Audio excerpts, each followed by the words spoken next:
오늘 우리에게 주시는 하나님의 이 생명의 말씀을 착한 마음으로 받을 때 이 예배 가운데, 말씀 가운데 하나님의 놀라운 그 은혜와 생명의 역사가 있을 줄 믿습니다. 우리는 성경의 인물 하면은 대본에 떠오르는 사람 중에 한 사람이 다윗입니다. 여기 남자분들 중에 이름이 데이빗인 분들, 가만히 앉아 계십시오. 네, 많습니다. 그냥 많은 곳에서 데이빗 그러면 여러 사람이 쳐다볼 겁니다. 참고로 저는 영어 이름이 없습니다. 네. 이 다윗은 우리가 참 존경한 인물이고 또 모범이 되는 그런 인물입니다. 왜 그럴까요? 전 생각해 봤는데 아마 하나님의 이 한마디가 이 결정적인 역할을 하지 않았을까. 하나님이 다윗을 뭐라고 이야기하셨죠? 내 마음에 합한 자다. 성경의 어느 인물도 하나님이 이렇게 표현한 사람이 없었어요. 다윗에게만 내 마음에 합한 자다라고 하나님이 다윗을 그렇게 인정하시고 칭찬하셨어요. 그러니까 우리 크리스찬들이 하나님 마음에 합한 자로 사는 게 우리의 소원 아닙니까? 그러니까 그러한 인정을 받은 다윗과 같이 나도 살았으면 좋겠다 하는 마음이 우리 모두에게 다 있습니다. 그런데 다윗의 삶을 좀 더 자세하게 들여다보면요, 다윗은 참 큰 실수가 많이 있었습니다. 그리고 허물도 참 많아요. 그리고 씻을 수 없는 범죄도 하나님 앞에 저질렀던 그런 죄인입니다.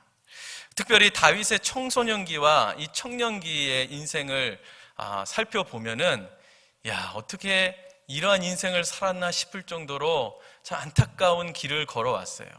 마치 애굽의 총리가 되기 전에 요셉이 형들한테 버림을 받고 또 팔리고 누명을 씌우고 감옥에 들어가고 참 아주 기구한 운명을 보냈는데 다윗도 그거와 방불한 그런 삶을 살아왔습니다. 오늘 본문에서 우리는 다윗의 그 안타까운 그런 삶을 보게 됩니다. 이런 다윗의 인생을 보면서 우리가 이 인생을 어떻게 이해해야 될 것인지, 또한 이러한 인생의 길을 걷게 하신 하나님을 우리가 어떻게 이해해야 될 것인지 진지하게 좀 함께 고민하면서 하나님 앞에 이제 내 인생이 어떻게 펼쳐지게 될 것인가, 또 내 인생을 어떻게 바라봐야 될 것인가 우리 생각하면서 그 답을 찾는 시간이 되기를 바랍니다. 다윗이 이스라엘 역사에 등장하게 된 그 결정적인 이유는 바로 블레셋과의 전투 때문에 이 다윗이 역사에 등장하게 됩니다. 아마도 역사에 갑자기 이렇게 무명의 사람이 한 나라의 영웅이 된 것은 아마 드문 일일 것입니다. 사울 왕과 이스라엘 군사들이 40일 동안 해결하지 못한 문제가 있었어요. 그 문제는 바로 골리앗이었습니다. 골리앗이 40일 동안요 얼마나 큰 소리로 떠들어대는지 이스라엘과 사울 왕이 다 꼼짝없이 두려워 벌벌 떨고 있을 때 다윗이 나타나서 골리앗을 한 방에 끝내버렸습니다. 그러니까 나라의 이 스타가 된 것은 당연한 일입니다. 그런데요, 아이러니하게도 다윗의 인생은 그때부터 꼬이기 시작합니다. 발단이 뭐였냐? 사울은 천천히요, 다윗은 만만이다. 이게 문제였어요. 이러면 안 돼요. 어떻게 바꿔야 돼요? 사울은 천천히요, 다윗은 백백이다? 뭐 이렇게 해야 되는데 여인들이 사울은 천천히인데 다윗은 만만이다. 이 말을 듣고 사울이 성경에서 뭐라고 표현했냐면 불쾌했다 그랬어요. 불쾌했어요. 그리고 오늘 이 기쁜 주일 불쾌하는 일이 없기를 바랍니다. 여러분, 사울이 아주 자존심이 강한 사람이었나 봐요. 그 말을 듣고 아주 불쾌했다고 표현합니다. 이 일로 인해서 사울은 자기 자리에 대한 위기의식을 느꼈어요. 이러다가 내 자리 뺏기는 거 아닌가? 아주 불쾌한 그런 심정이 이제 다윗에 대한 미움으로 바뀌기 시작합니다. 그러면서 사울은요, 한나라 왕으로서 하나님께서 주신 사명을 지켜나가지 못하고 그의 관심은 다윗에게만 향하게 됐어요. 그래서 사울과 다윗이 본격적으로 이제 갈등이 일어납니다. 여러분, 사울이라는 한 사람이, 그것도 하나님이 세우신 왕, 이스라엘의 왕인 이 사울이 이 이후로부터 얼마나 치졸하고 야비하고 무정하고 교활하고 비겁하고 무자비하고 더 할까요? 결국에는 점점점 미쳐가는 것을 여러분 보게 됩니다. 다윗이요, 골리앗과의 싸움에서 이긴 뒤에 아마 궁에서 그 전에 사울이 이 악신을 쫓아내기 위해서 수금을 타면서 찬양을 했잖아요. 평소와 다름없이 수금을 타고 있었어요. 그런데 사울이, 성경에 뭐라고 되어 있냐면 이성을 잃고 화가 나서, 왜 이성을 잃고 화가 났는지는 안 나와 있지만 우리는 그걸 알 수 있죠. 누구 때문에요? 다윗 보니까 막 화가 나고 이성을 잃은 거예요. 그럴 때 있죠. 막 보기 싫은 사람 딱 보면은 화가 나고 이성을 잃고. 우리는 그러지 않는데 사울은 그랬어요.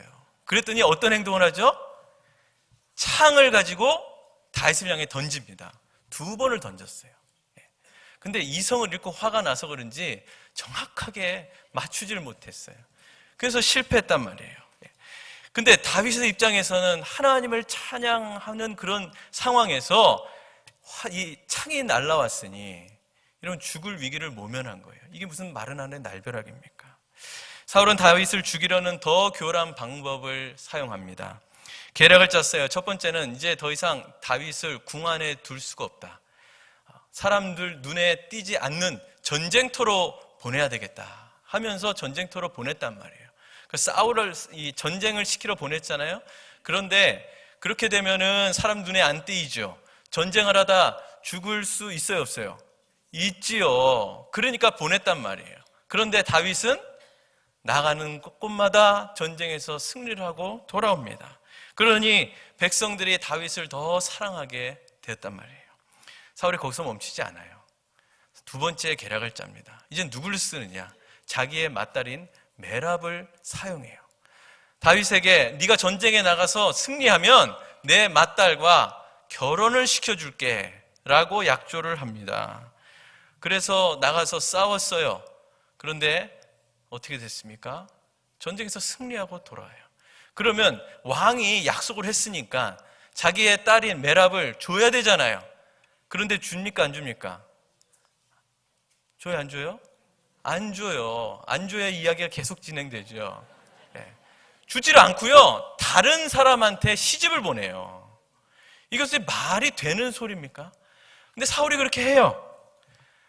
실패했잖아요. 사울이 여기서 또 멈추지 않아요. 사울에게 딸이 몇 명 있죠? 2명이 있어요. 이제 막내딸을 사용을 합니다. 막내딸을 이용해서 이 다윗을 죽이려고 해요. 이번엔 뭐라 그러냐면 블레셋 사람 100명을 죽였다는 증거로 표피 100개를 갖고 와. 그러면 내 딸을 줄게. 이번에도 사울은 다윗이 자기 손이 아닌 블레셋과의 싸움에서, 전쟁에서 다윗이 죽기를 바랬어요. 이렇게 해야지 자기 위신도 안 깎일 거 아니에요. 그죠? 아주 정당해요. 명분도 있고 깔끔하게 일처리가 될 거라고 생각을 했는데 사울의 이 작전도 실패로 돌아가고 다윗이 살아 돌아왔어요.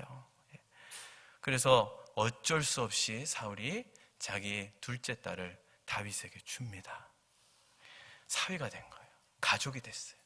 그런데 그때부터요, 사울은 다윗을 남은 생에 원수처럼 생각하고 죽이려고 듭니다. 이때부터 사울은 더 미쳐가고요, 아주 광기가 더 심해집니다. 이제는 공개적으로요, 다윗을 죽이라 그래요. 자기 아들 요나단을 부르고요, 자기의 모든 신하들을 다 불러서 이제 다윗을 죽여버려라 하면서 그렇게 명령을 합니다. 이후에 사울은 또다시 다윗이 왕궁에서 수금을 탈 때 또 창을 던지는 일을 해요. 근데 다윗이 그걸 피하죠. 그리고 그때부터 다윗은요, 왕궁에서 빠져나와서 피해서 도망가기 시작해요. 이때부터 다윗은 도망자의 삶을 시작하게 됩니다. 근데 사울이 거기서 그만뒀을까요? 아니에요. 일편단심, 다윗을 죽이는 데만 그의 사명을 갖고 살아요, 이제. 그래서 자기 군사들을 보내서 계속해서 다윗을 쫓아가게 합니다. 그러면서 죽이는 시도를 감행하죠. 그러니까 다윗이 어떻게 했어요? 한시도 쉴 틈 없이 도망 다니는 신세가 됩니다. 여러분, 지금까지 사울의 모습을 제가 이야기해 드렸는데, 여러분, 이게 인간입니까? 아닙니까? 인간입니다. 네. 사람입니다. 어떤 사람입니까? 미움을 품은 사람입니다. 다윗은요, 자기 정치적인 생명을 구해준 은인이잖아요. 그리고 자기가 원하지 않았지만 자신의 사위입니다. 가족이에요. 그런데 이런 다윗을 마귀 원수처럼 대합니다. 여러분, 한 사람이 그 마음에 미움을 품고요, 그 미움이 증오가 되면은 여러분, 사람이 어떻게 변하는지를 사울을 통해 우리가 보게 되는 거예요.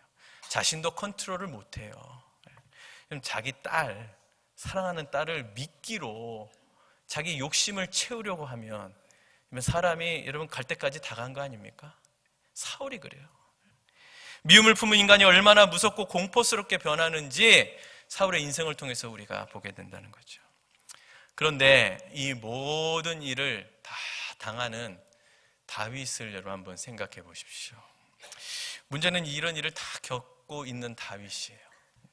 만약에 다윗이 사울왕한테 잘못한 게 있다고 한번 생각해 봅시다.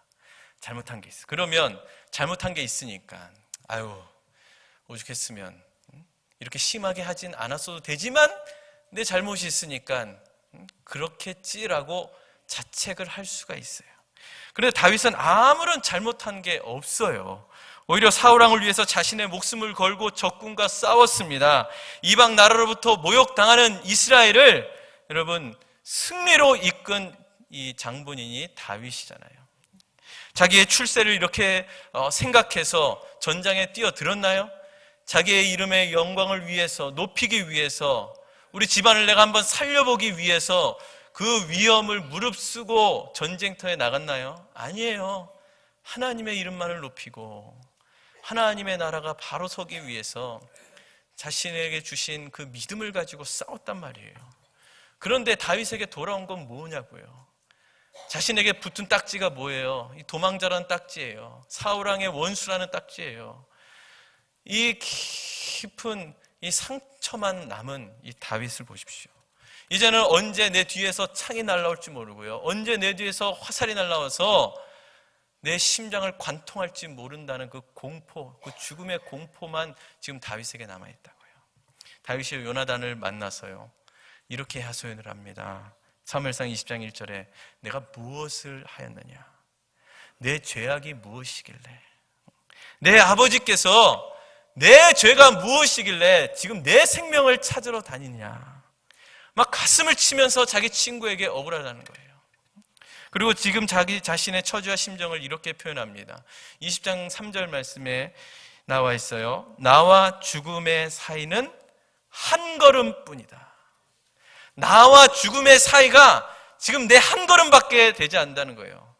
눈 딱 감으면은 한 걸음 내가 걸으면 죽음의 낭떠러지에 떨어지는 지금 그 처지에 다윗이 몰려 있습니다.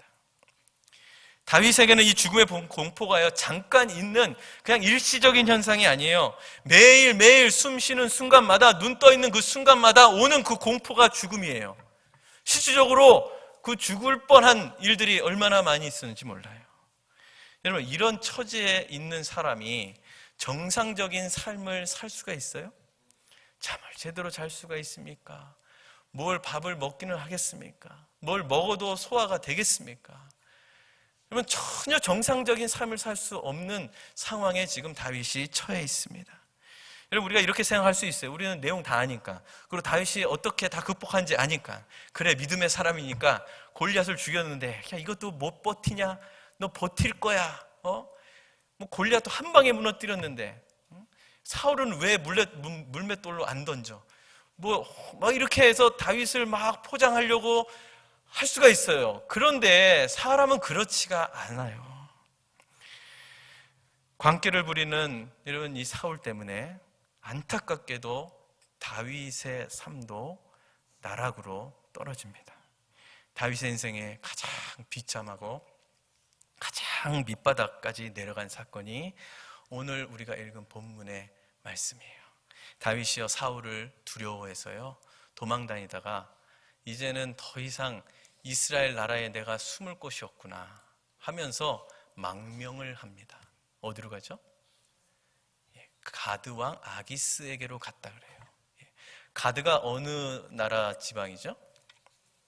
네, 가드가 블레셋이에요.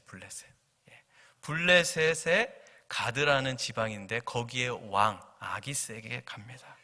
여러분, 골리앗이 블레셋의 어느 지방 사람인지 아세요? 네? 가드 지방 사람이에요. 가드 지방. 블레셋 가드 지방의 전쟁 영웅이 골리앗이에요. 그런데 그런 골리앗을 누가 죽였어요? 다윗이 죽였어요. 그런데 다윗이 자기 살고자 어디로 갔어요? 블레셋의 가드 지방으로 갔어요. 오죽하면 가겠습니까? 다윗이 거기를 가면서 망명을 하면서 자기 심정이 어떻겠어요?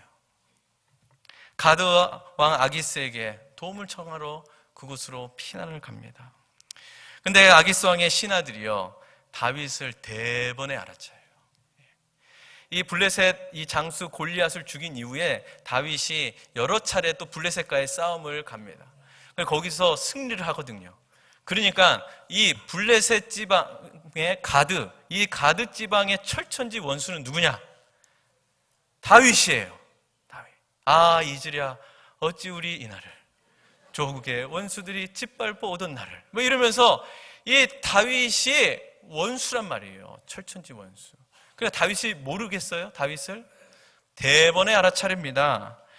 다윗은 자신의 정체가 탄로났다는 것을 감지를 했어요. 그래서 빨리 뭔가 조치를 취하지 않으면 내가 이방 나라에서 객사하겠다는 생각에 그가 이런 행동을 합니다. 13절 말씀을 보시면 그들 앞에서 그의 행동을 변하여, 다윗의 행동을 변하게 바꿨다는 거예요. 그래서 어떻게 했어요? 미친 척하고 또 대문짝에 그적거리며. 그적거리는 게 뭔지 아세요? 그적거리는 거. 그렇게 하는 거예요. 이렇게. 네. 그러면서 침을 수염에 질질 흘렸다. 그러니까 미친 사람처럼 행동하고 정신병자다. 정신병자다. 이거 연기한 거예요. 고대 사람들은요, 그 미친 사람을 보고 가까이 하면 그 미친 사람 속에 있는 귀신이 자기한테 들러붙는다는 생각을 했대요. 그러니까 아기스 왕이 막 앞에서 막 다윗이 미친 척하고 침 질질 흘리고 막 이렇게 행동하니까 뭐라 그래요? 이 미치광이 왜 나한테 데리고 왔냐? 빨리 내쫓아라 하면서 신하들에게 호통을 칩니다. 결국 다윗은 다행스럽게 그 죽음의 위기를 모면하고 빠져나옵니다. 여러분, 다윗이 골리앗을 한 방에 내리쳤던 이 믿음의 장수인데 지금 미친 사람처럼 떠돌아다니고 있으니 이 다윗의 인생이 얼마나 안타깝기 그지없습니까? 사울은요, 더 이상 하나님께 인정을 받지 못한 폐위된 왕입니다. 반대로 다윗은 하나님께 기름 부음을 받은 자예요. 그러니까 하나님의 관심이 사울에게 있는 게 아니라 이 다윗에게 하나님의 관심이 있잖아요. 그런데 폐위된 사울 왕에게 기름 부음 받은 다윗이 지금 죽음의 위협을 받고 쫓겨다니고 있으니 여러분, 이 상황을 우리가 어떻게 이해를 해야 됩니까? 다윗도 이런 생각 수도 없이 했을 거예요. 내가 지금 뭔데 이렇게 도망다니나. 그리고 하나님 나한테 기름 부음 허락하여 주셨고 또 나를 통하여서 이스라엘을 구해 주시고 내가 언제 이 나라를 그냥 사울 왕을 떠밀어 보내고 내가 왕이 되고 싶다는 내가 그 마음을 품은 적이 있나? 근데 내가 왜 이렇게 이런 인생을 사는가? 다윗은 허겁지겁 블레셋을 겨우겨우 빠져나와서 뭔가 마음이 완전히 이제 너덜너덜해지고 만신창이 된 상태에서 오늘 본문 보니까 어디로 가냐면 아둘람 굴에 도착하게 됩니다. 그런데 오늘 본문 말씀 22장 1절 2절 말씀에 보면은 다윗이 가드를 떠나서 아둘람 굴로 도망갔는데 그 아둘람 굴에 누가 찾아왔냐면요, 자기의 형제들과 또 아비의 온 집이 다 그 아둘람 굴로 다윗이 거기 있다는 소식을 듣고 찾아왔어요. 그리고 가족들만 온 것이 아니라 2절 말씀에 보면은 많은 사람들이 찾아왔는데 그 사람들이 어떤 상태죠? 환난당한 모든 자와 빚진 모든 자와 마음이 원통한 자가 다 아둘람 굴로 모였습니다. 몇 명이 왔죠? 400명이 왔어요. 400명. 어떻게 무슨 소문을 듣고 왔는지는 기록되어 있지 않으니까 잘 모르겠는데 그 아둘람 굴로 찾아왔어요. 400명. 여러분 여기 지금 몇 명 앉아 계신지 아세요? 278명이 앉아 계십니다. 대충 매주 2부 예배 보면은 한 300명 정도 이렇게 앉을 수 있다고. 여기서 100명이 더 플러스예요. 어마어마하게 많죠? 그 인원이 지금 다윗이 지금 숨어 있는 아둘람 굴에 다 몰려든 거예요. 다. 여러분 다윗이 이 사람들이 되게 반가웠을까요? 생각해 보세요. 지금 다윗은 지금 뭐 하는 입장이죠? 네? 도망 다니잖아요.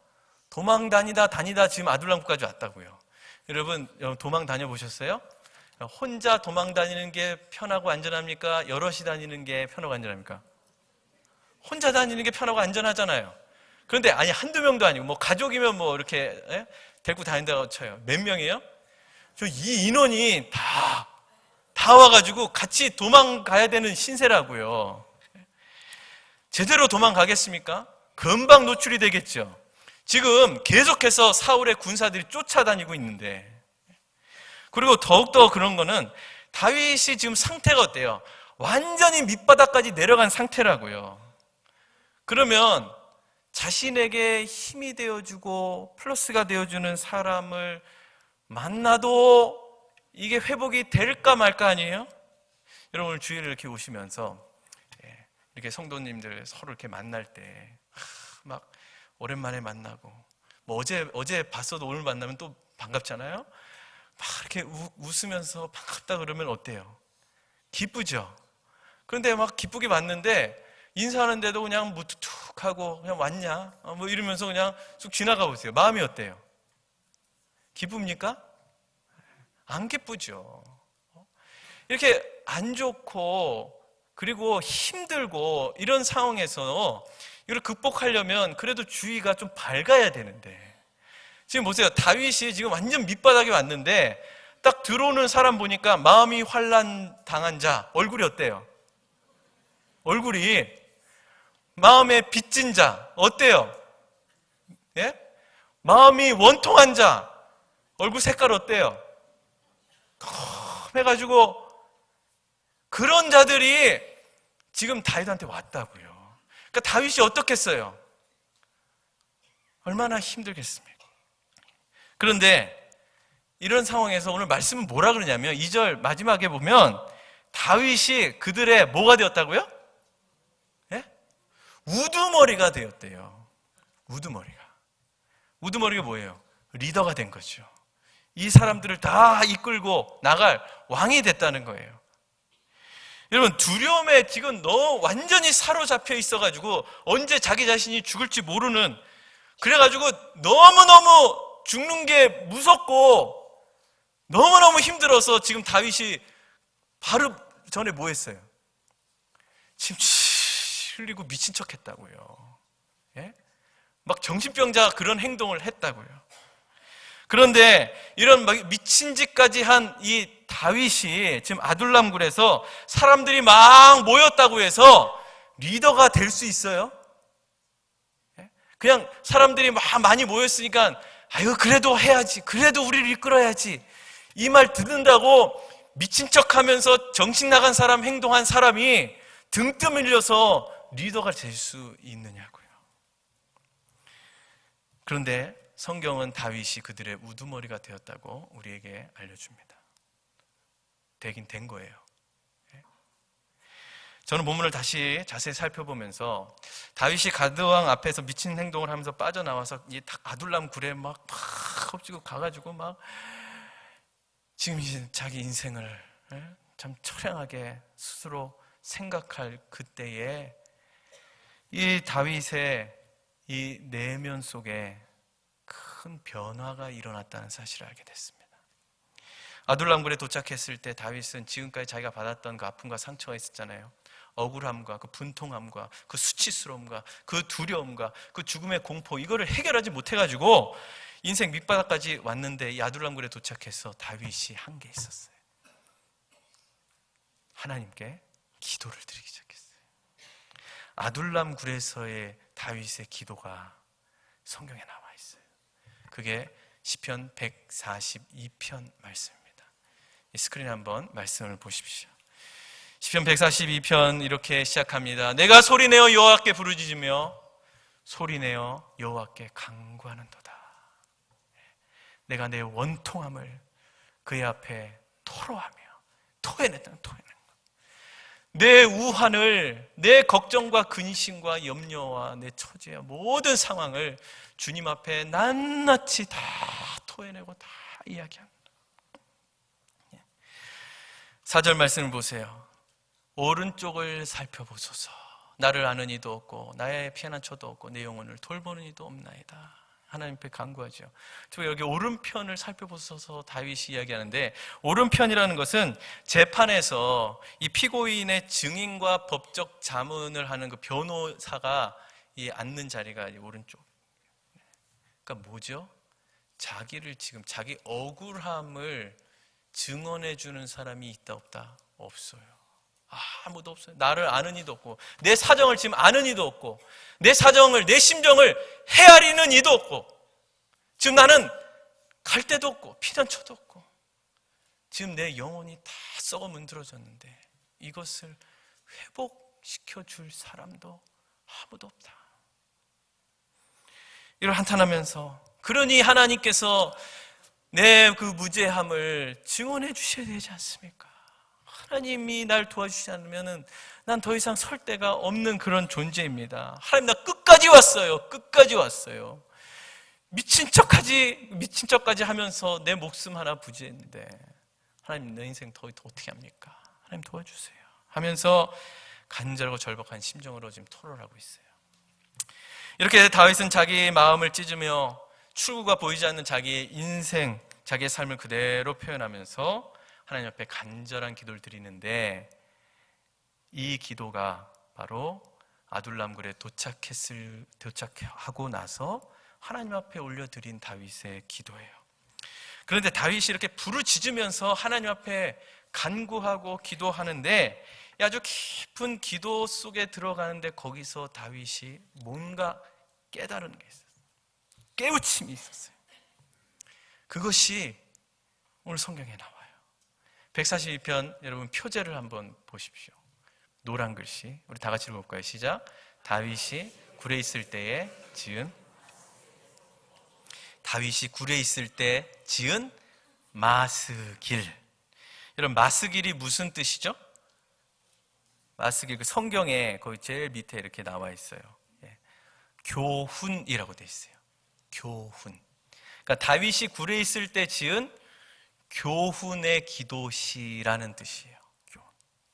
다윗이 굴에 있을 때 하나님 앞에 간절히 자신의 심정을 토로하며 그 깊은 기도 가운데 그 자리에서 하나님이 다윗에게 주시는 그 깊은 교훈이 있었어요.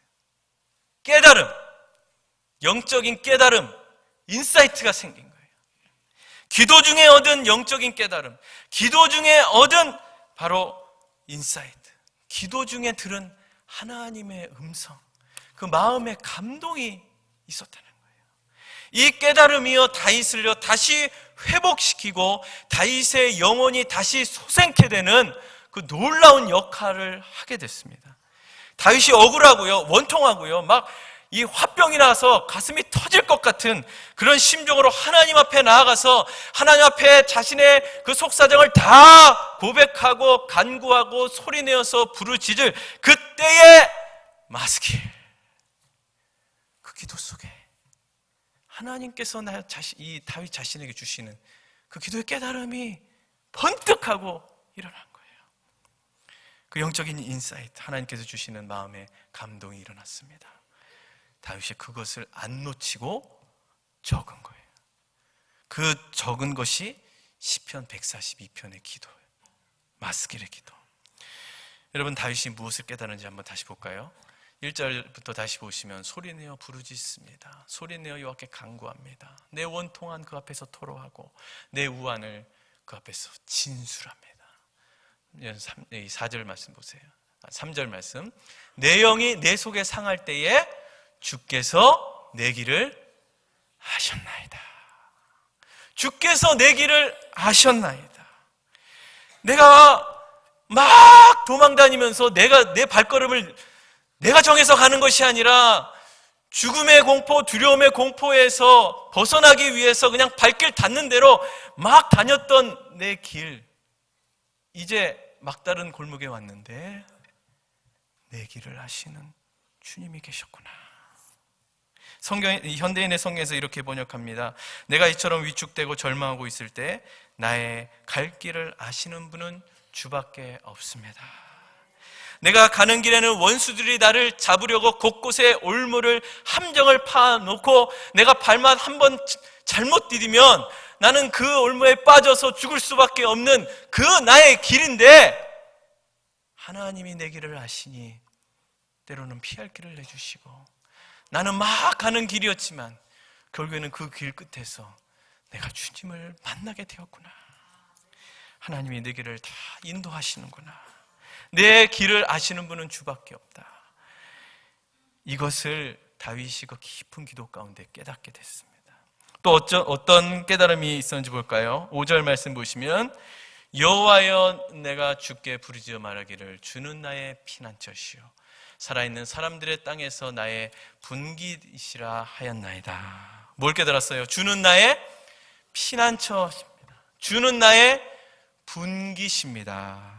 이런 피난처는요, 단순히 어떤 피할 곳을 제공해 주는 그런 역할, 그게 피난처잖아요. 근데 성경에서 말할 때는 그런 1차적인 의미뿐만이 아니라 이 피난처는 바로 이곳에 치유가 있는 피난처.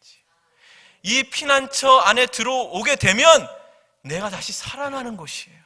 회복이 되고 회생이 되고 치료함을 받는 곳이 이 피난처란 말이에요. 다윗이 주는 나의 유일한 피난처이십니다 라고 깨달았는데 지금까지 내가 도망다니면서 받았던 그 깊은 상처와 그 깊은 고통과 그 깊은 아픔, 그것으로 인해서 내 몸이 망가지고 내 마음이 다 망가진 이 무너져 내린 이 상황 속에서 주님만이 내 아픔을 치료해주고 주님만이 내 고통의 치료자 되시는구나. 회복시켜 주실 분은 주님밖에 없구나. 이것을 깨달은 거예요. 그리고 주는 나의 분깃입니다. 분깃이 몫이라는 표현이에요. 목, 재산이에요. 그리고 뭐라고 지금 깨달은 걸 고백해요? 주는 나의 재산입니다. 전 재산, 전 재산. 여러분, 주님이 내 인생의 전 재산입니다 라고 지금 다윗이 고백해요. 여러분, 지금 다윗이 남는 게 뭐가 있을까요? 뭐가 남았어요? 아무것도 안 남았어요. 자존심 하나 남은 거, 제가 볼 때는 아기송 앞에서 침 질질 흘리면서 다 자존심 다 없어진 것 같아요. 그 남은 자존심 하나 다 없어진 지금 아무것도 남지 않는 이 상황에서 다윗이요, 주님만이 나의 전 재산입니다. 주님만이 나의 모든 것 되십니다. 여러분, 시편 142편 4절 말씀에 맨 처음에 뭐라고 한탄하며 기도하냐면, 나를 아는 이도 없고 나의 피난처도 없고 내 영혼을 돌봐주는 사람이 없습니다 라고 하나님 앞에 고백하잖아요. 근데 거기서 하나님이 깨달음 주시는 거예요. 다윗아, 내가 너의 피난처야. 너는 내가 다야. 나만 널 지켜줄 수 있고, 나만 널 회복시켜줄, 나만 널 고통에서 벗어나게 해줄 수 있어. 나만 있으면 된단다.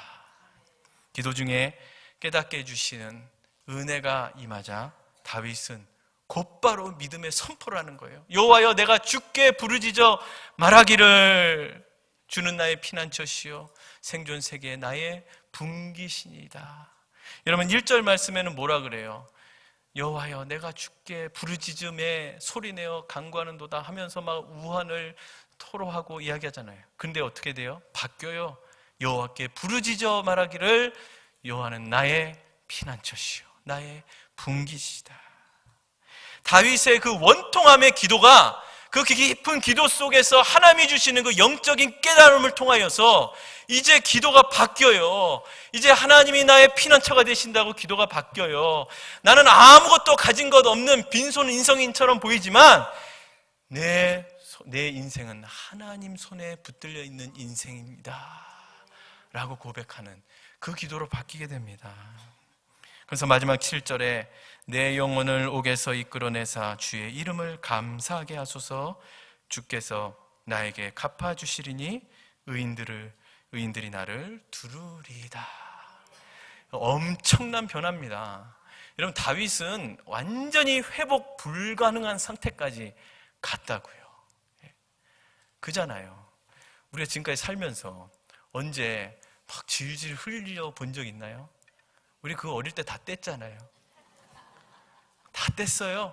네. 이게 얼마나 이게 비참한 이런 모습일까 해가지고 제가 한번 해보려고 그랬어요. 막 미친 행동하고 막 문에다가 뭐 이렇게 쓰고 그리고 침을 막 이렇게 집에서 하려다가 설교 준비하다가 미쳤다 그럴까봐 제가 그걸 안 했는데, 우리가 이런 자리까지 사실 간 사람이 얼마나 되겠습니까? 그런데 어떻게 변해요? 놀랍게 그 다윗의 영혼이 살아나는 것을 오늘 기도 가운데 발견하게 됩니다. 다윗 자신의 그 깨진 영혼 속에 부어주시는 치유와 회복과 이 놀라운 생명의 말씀을 이 다윗이 놓치지를 않고 그것을 붙들고 적으면서 믿음으로 선포를 할 때, 여러분, 그것이 다윗에게 마스기의 기도가 되어서 살아나는 역사가 벌어졌습니다. 아둘람굴에서 다윗이 이렇게 회복된 뒤에요, 어떻게 다윗이 변하게 되었냐면요, 오늘 본문에 이 처음부터 다윗의 심리 상태가 계속 어땠냐면, 다윗이 사울 왕이 무서워서 도망쳐서 블레셋 지역에 망명해서 갔더니 아기스 왕이 또 자기를 알아보고 아기스 왕이 무섭고 두려워서 미친 척을 하고 거기서 빠져나와서 또 겁나고 두려워서 아둘람굴에 왔다. 이게 오늘 본문이에요. 그냥 두렵고 무서운 거예요, 다윗은. 그런데 이 마스길의 기도, 이 아둘람굴에서의 이 마스길의 기도로 다윗이 완전히 영적으로 회복되고 180도 달라지거든요. 22장에 이제 쭉 어떤 내용이 벌어지냐면요, 사울왕이 또 계속 쫓아다녀요. 그러다가 아히멜렉이라는 제사장한테 갔는데, 아히멜렉 이 제사장이 다윗을 도와줬어요. 도와준 거를 알고 사울왕이 아히멜렉 제사장을 죽여버려요. 근데 그때 아히멜렉의 아들 중에 한 아들이 거기서 도망쳐 나와서 누구한테 가냐면 다윗에게 갑니다. 자기도 죽을까 봐 간 거잖아요. 그때 다윗이 그 아들에게 뭐라고 얘기하냐면, 사무엘하 22장 오늘 그 본문 마지막 절 23절에 두려워하지 말고 내게 있으라. 네가 나와 함께 있으면 안전하리라. 여러분, 이게 누가 누구한테 한 거죠? 하나님이 다윗에게 한 말이에요. 하나님이 다윗에게 이 말씀을 하시고, 두려웠던 다윗이 하나님의 이 말씀을 통하여 회복되고, 회복된 영으로 이 다윗이 이 아히멜렉 제사장의 아들을 다시 회복시킵니다. 여러분, 다윗이 이렇게 영적으로 회복되어 강건해지는 역사, 바로 아둘람굴에서의 마스길의 기도로 이렇게 변하게 되었습니다. 사랑하는 여러분, 우리 모두가 다 영적인 변화가 이 기도의 자리에서 여러분 생기기를 간절히 축원합니다. 혹시 다윗처럼 비참한 지경에, 혹시 어려운 상황 속에 지금 있는 분들이 계시는지 잘 모르겠습니다. 앞도 보이지 않고 자꾸만 깊은 수렁, 또 보이지 않는 이 깊은 터널 속에서 아직 헤매이는 그런 삶을 살아계신 분들이 혹시 계신지 모르겠어요. 그래서 하나님의 지금 인도하심과 또한 하나님의 그 역사하심을 간절히 바라고 계신 우리 성도님들, 여러분, 영적으로 다시 회복되기를 원하신다면 그 자리, 여러분 그 자리에서 바로 엎드려 기도하십시오. 그곳이 여러분들의 아둘람 굴입니다. 그리고 그 시간 그 자리에서 다윗과 같이 아둘람 기도 하나님 앞에 올려드릴 때 하나님께서 여러분들의 심령을 만져주시는 그 놀라운 말씀을 해결해 주시는 거예요. 여러분 우리가 그냥 맹목적으로 하나님 나를 도와주세요 하고 우리 이건 잘해요. 너무 잘해요. 어릴 때부터 엄마 아빠한테 해와서 이거 줘, 저것 줘, 이것 줘, 저것 줘, 안 주면 울고. 그러니까 우리 이게 본성적으로 이게 너무나 잘해요. 그런데 중요한 건 뭐냐면 하나님 앞에 우리의 모든 것을 간구하고 우리의 손을 올려드릴 때 하나님께서 우리에게 하시는 말씀이 있다는 거예요. 그거를 우리가 듣지 못하고 그것을 우리가 캐치하지 못하고 그것을 우리가 붙들지 못하면 우리의 기도는 한낱 우리의 욕심만 나열하는 그런 허공의 메아리밖에 될 수 없습니다. 여러분 기도 속에 하나님께서 여러분들 심령 속에 말씀하시는 주님의 음성을 들으시기 바랍니다. 기도 가운데 깨닫게 해주시는 그 마스길의 기도, 그 기도가 여러분들을 살리고 그 기도가 우리의 인생을 더욱더 풍요롭게 하나님만을 바라보게, 하나님만이 나의 삶의 주인 되시고 하나님만이 나의 피난처 되어주시는 그 믿음의 확신을 하게 되는 기도가 될 줄 믿습니다. 여러분 우리 모두가 다 2020년도 하나님 앞에 은혜를 구하기 위해서 21일 15분 연속 기도를 드리고 있습니다. 여러분 우리가 매 시간마다 하나님 앞에 기도 올릴 때 여러분 마스길의 기도회까지 여러분 들어가시기 바랍니다. 여러분 올 한 해 우리 교회 모든 성도님들이 이 깊은 기도의 자리에서 하나님이 주시는 그 영적인 그 깨달음을 가지고 살아난다면 여러분 얼마나 놀라운 능력이 우리의 삶 속에 우리의 가정과 우리의 교회 가운데 나타날까요? 아마 2020년도 여러분 우리 모두가 다 영적인 전성기를 맞이할 줄 믿습니다. 이런 깊은 기도의 자리에서 주님을 만나고 깊은 기도의 자리에서 주님 음성 듣고 그 말씀대로 행하며 나갈 때 우리의 삶이 회복되는 은총이 여러분들의 삶 속에, 여러분 가정 위에, 여러분들의 모든 인생 속에 충만히 넘치기를 주님의 이름으로 축원합니다. 함께 기도하겠습니다.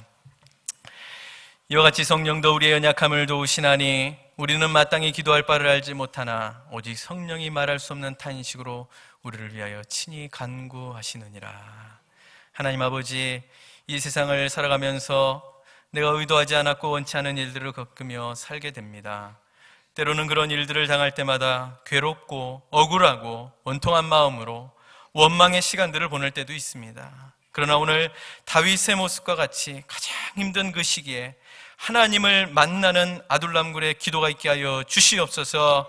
주님만이 나의 길을 하시고 주님만이 나의 피난처가 되시며 주님만이 나의 전부임을 깨닫게 하여 주시옵소서.